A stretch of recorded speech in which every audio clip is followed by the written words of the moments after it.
Surface area और volumes.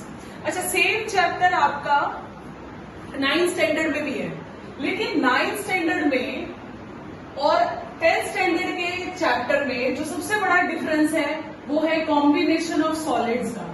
यानी कि आपने जो 9th में चैप्टर किया था उसमें भी सरफेस एरिया और वॉल्यूम्स निकालने थे, लेकिन उसमें सारे सॉलिड्स अलग अलग थे। जैसे कि क्यूब दे रखा है तो उसका अलग निकालना है, क्यूबॉइड दे रखा है तो उसका अलग सरफेस एरिया और वॉल्यूम निकालना है, सिलेंडर दे रखा है तो उसका अलग निकालना है। अब आप जब 10th में कर रहे हो सेम चैप्टर, तो उसमें कॉम्बिनेशन ऑफ सॉलिड्स, यानी कि नाम से ही पता चल रहा है कि कॉम्बिनेशन ऑफ सॉलिड्स का मतलब क्या है कि दो सॉलिड्स आपस में मिला दिए। अब आप जो करोगे उसमें क्या है, कॉम्बिनेशन ऑफ सॉलिड है। जैसे कि एक हेमिस्फीयर ले लिया और उसके ऊपर एक कोन ले लिया। अब ये दो फिगर से मिलकर एक नया फिगर बन गया। उस फिगर का आपको बोला जाएगा कि आप या तो सरफेस एरिया निकालो या फिर वॉल्यूम निकालो। ठीक है, इसको बोलेंगे हम कॉम्बिनेशन ऑफ सॉलिड्स। यहाँ पर आप देख ही रहे हो दो सॉलिड है, एक ये हेमिस्फीयर है, ये हेमिस्फीयर हो गया, और ऊपर जो है वो आपका कोन हो गया। अब आपसे कहा जाएगा कि इसका सरफेस एरिया निकालो या इसका वॉल्यूम निकालो, तो आप क्या करोगे? सरफेस एरिया सरफेस एरिया या वॉल्यूम निकालने के लिए आप इसका अलग निकालोगे, इसका अलग निकालोगे, फिर उसको दोनों को प्लस कर दोगे, है ना।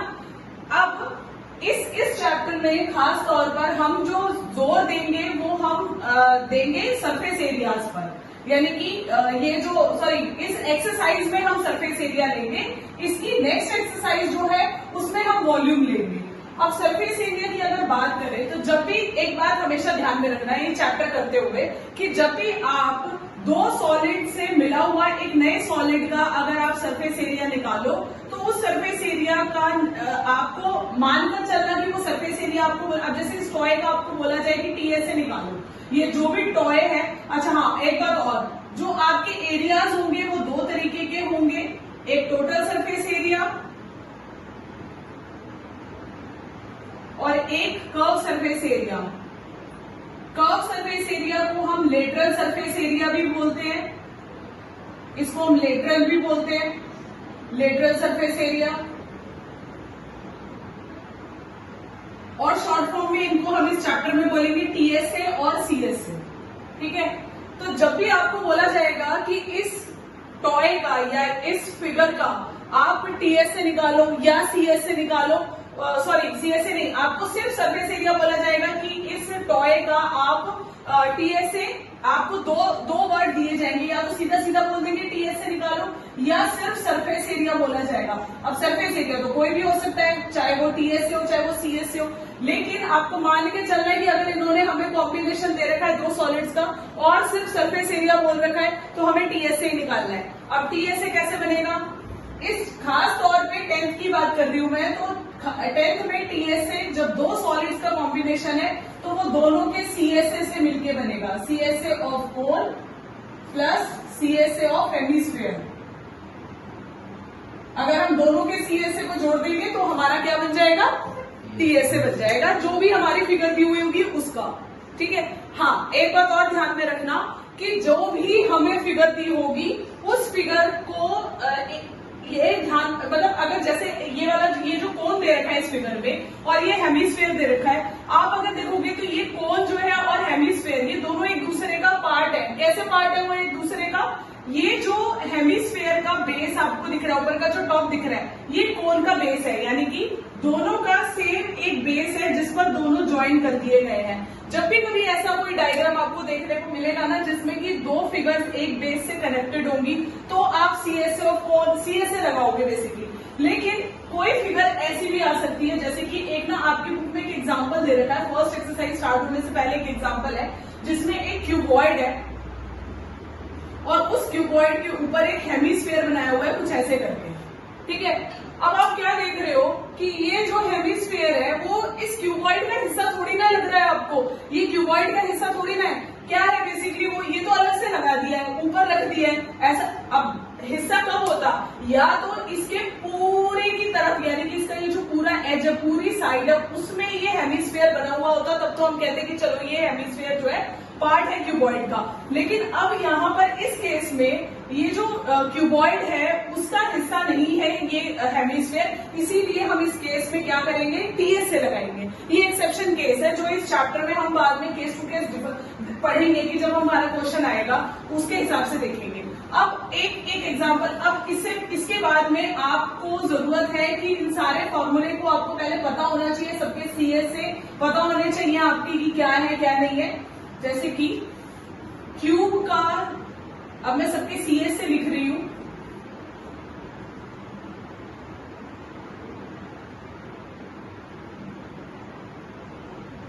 क्यूब का सीएस से होता है 4a², जहां पर a का मतलब है साइड या एज, ठीक है। क्यूबॉइड का सीएस से होता है 2HL+b। h का मतलब तो आपको पता ही है हाइट, l मतलब लेंथ, b मतलब ब्रेथ, ठीक है। अच्छा, फिर कोण की बात करें तो कोण है πr_l, जहां पर l का मतलब होता है स्लैंट हाइट, और स्लैंट हाइट निकालने का फॉर्मूला होता है ये r² + h², ठीक है। उसके बाद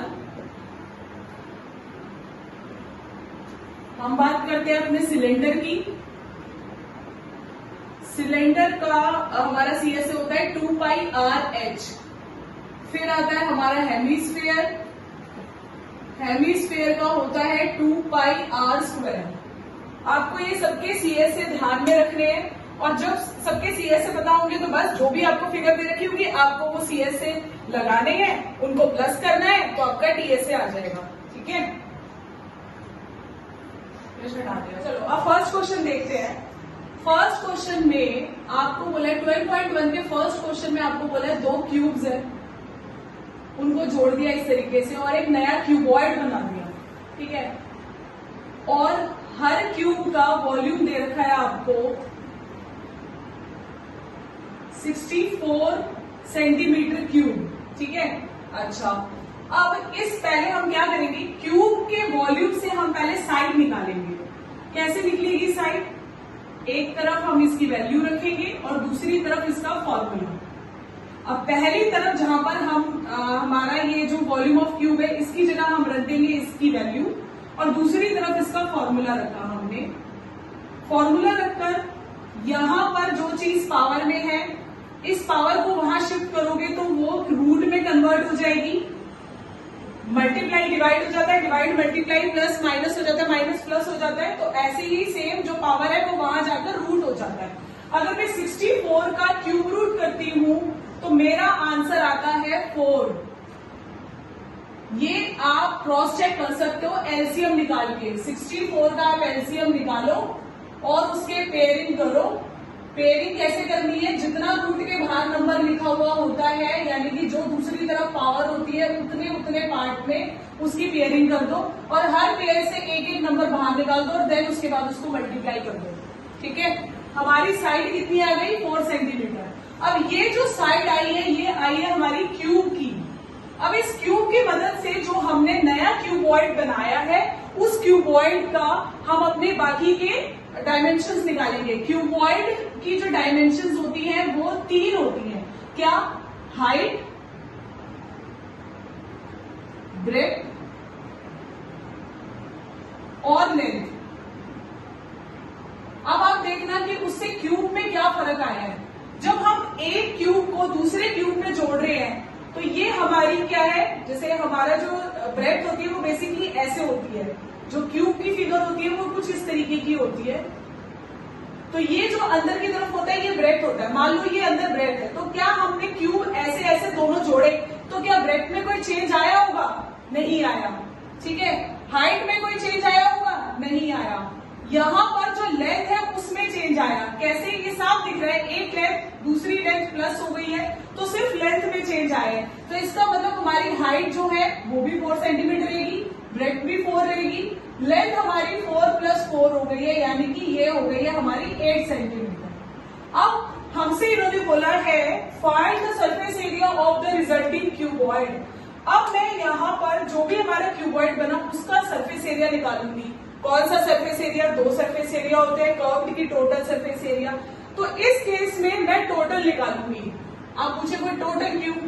बेसिकली क्या होता है कि जब मैंने ये चैप्टर शुरू किया था तब मैंने आपको ये बोला था कि ये जो चैप्टर है, this chapter is all about the combination of solids, ठीक है। लेकिन ठीक है, ये वाला फिगर भी कॉम्बिनेशन है, लेकिन ये दोनों क्यूब इंडिपेंडेंट है, ये एक दूसरे का हिस्सा नहीं है, इनको अलग अलग लिया गया और अलग अलग इनको जोड़ दिया, ठीक है।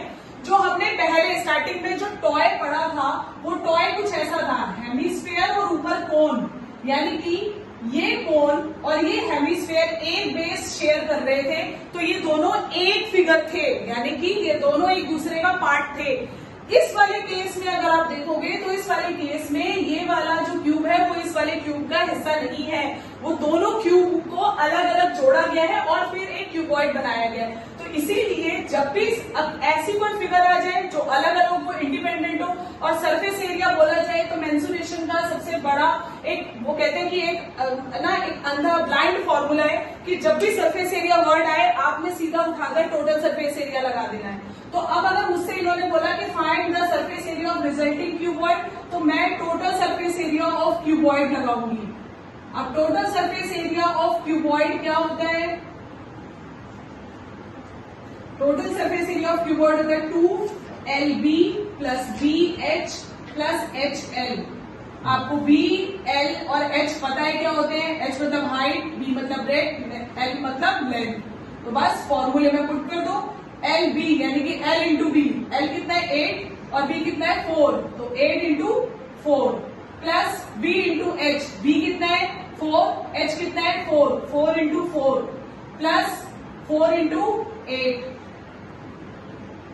अब आप इन सबको जोड़ोगे, मल्टीप्लाई करोगे तो क्या आ जाएगा आपका 32 प्लस 16 प्लस 32, इन सबको प्लस करा तो आपका आ गया 80, 2 से उसको मल्टीप्लाई करा तो आपका आ गया 160 सेंटीमीटर स्क्वायर, ठीक है। सरफेस एरिया की यूनिट हमेशा स्क्वायर रखना और जब वॉल्यूम वाली एक्सरसाइज पे जाएंगे तब उसकी यूनिट हमेशा क्यूब रखना, ठीक है। तो सरफेस एरिया में हमेशा हमारा स्क्वायर आएगा और वॉल्यूम में हमेशा हमारा क्यूब आएगा। ये है आपका फर्स्ट क्वेश्चन।